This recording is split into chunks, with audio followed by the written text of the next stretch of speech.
राजा महेंद्र प्रताप विश्वविद्यालय के वीसी ने जारी किया था आदेश, एक ही मालिक की दो कॉलेज होने पर नहीं बनाए जाएंगे एक दूसरे में सेंटर। अब खुद अपने आदेश को रौंदते नजर आ रहे वीसी।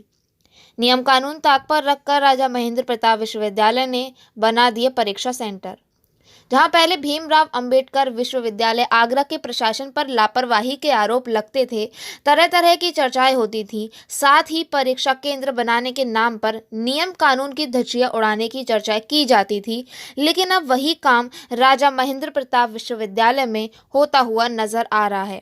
यही कारण है नियम के विरुद्ध वह सारे काम राजा महेंद्र प्रताप विश्वविद्यालय में किए जा रहे हैं जिन कामों के ना करने के आदेश खुद राजा महेंद्र प्रताप विश्वविद्यालय के वीसी के द्वारा जारी किए हैं।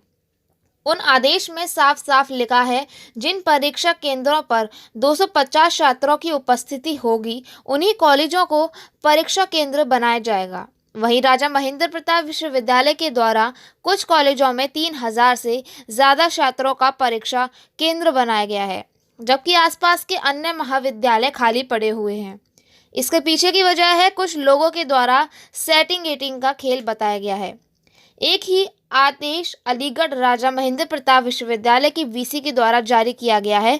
आदेश में साफ तौर पर लिखा है कि किसी भी मैनेजमेंट का एक कॉलेज के अलावा अन्य कॉलेज होंगे, उसे कॉलेज में इस कॉलेज का परीक्षा केंद्र नहीं बनाया जाएगा। लेकिन यह आदेश भी खुद बनाने के बाद उस आदेश की धज्जियां उड़ाते राजा महेंद्र विश्वविद्यालय के प्रशासन नजर आ रहा है। वहीं जब आरएमपी कॉलेज के कंट्रोलर से बातचीत की गई तो उनके द्वारा हवाला दिया गया कि समिति सहित अन्य तमाम जो कानून और नियम हैं उनका पालन किया गया है। लेकिन जो लिस्ट राजा महेंद्र प्रताप विश्वविद्यालय की ऑफिशियल साइट पर डाली हुई है उसमें साफ तौर पर अपने ही नियम और कानून की धज्जियां राजा महेंद्र प्रताप विश्वविद्यालय का प्रशासन उड़ाता हुआ नजर आ रहा है, जबकि कंट्रोलर खुद इस बात की जानकारी दे रहे हैं और नियम कानून का पालन करने की बात कर रहे हैं। अब देखना ये होगा कि नियम और कानून को खुद बनाते हैं, आखिर वह कैसे खुद नियम और कानून का पालन करेंगे या फिर अन्य जो महाविद्यालय हैं उनसे नियम और कानून का पालन करने की अपेक्षा रखेंगे।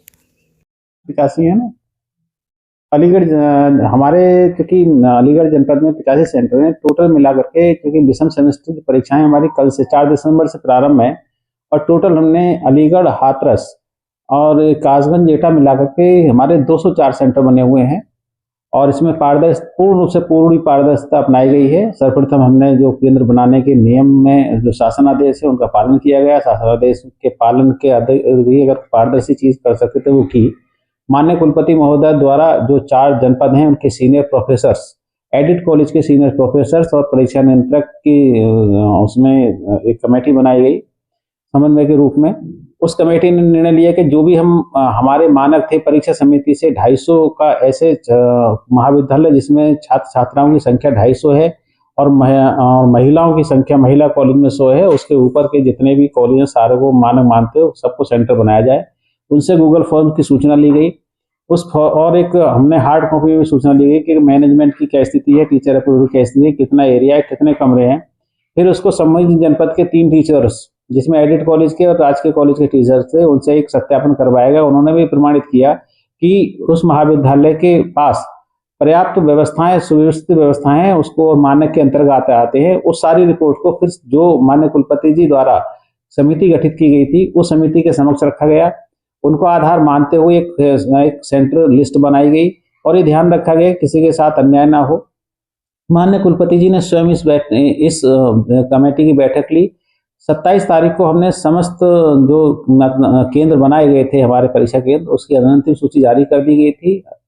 28 तारीख को की गई थी और 29 तक हमने उसके ऑब्जेक्शन मांगे गए थे। ऑब्जेक्शन के पश्चात फिर हमने अंतिम सूची 29 तारीख को जारी कर दी थी। जारी करने के पश्चात फिर भी कुछ अगर ऐसे कॉलेज थे जो आपस में इंटरचेंज हो रहे थे एक ही मैनेजमेंट के, उस जो समस्या थे उसका निराकरण किया क्योंकि बार बार हम पब्लिक डोमेन पे इसलिए जा रहे थे कि कोई चीजें विश्वविद्यालय की नजरों में हो सकता है गलत हो रही हो और पब्लिक डोमेन पे जाए, पब्लिक उसको देखे और देख करके बताए कि ये चीज गलत है, उसको सुधारा, समय समय पर सुधारा। और अब हमारे क्वेश्चन पेपर आ चुके हैं और संबंधित नोडल सेंटर पर पहुंच रहे हैं, रास्ते ऑन द वे हैं। कल से हमारी सारी परीक्षाएं पूर्ण विश्वास के साथ सारी परीक्षाएं पारदर्शितापूर्ण सुचारुपूर्ण संपन्न होंगी। उसके लिए फ्लाइंग स्क्वाड की व्यवस्था की जा रही है और फ्लाइंग स्क्वाड को हम रात को ही बताते हैं कि कल आपको किस रीजन में जाना है और वो फ्लाइंग स्क्वाड मौके पर देखती है, क्योंकि ये क्षेत्र थोड़ा सा संदिग्ध है, क्योंकि यहाँ थोड़ी सी शिक्षा के क्षेत्र में लोगों ने गलत काम करने की कोशिश करते हैं, उसको रोकना विश्वविद्यालय और प्रशासन की जिम्मेदारी है और जो पूरी कोशिश है कि इस बार हम नकल पे कुछ कंट्रोल कर पाएं। इसके लिए फ्लाइंग स्क्वाड जाएगा। फ्लाइंग स्क्वाड अगर रिपोर्ट करता है कि इसमें नकल करके पाए जाते हैं तो उस संबंध में उसको डिबार करके फिर उसको 3 साल की व्यवस्था, 3 साल के लिए उस कॉलेज को डिबार कर दिया जाएगा और फिर अंतिम निर्णय परीक्षा समिति में और मान्य कार्यसमिति में लिया जाता है कि 3 साल के लिए कितने साल के लिए डिबार किया जाए।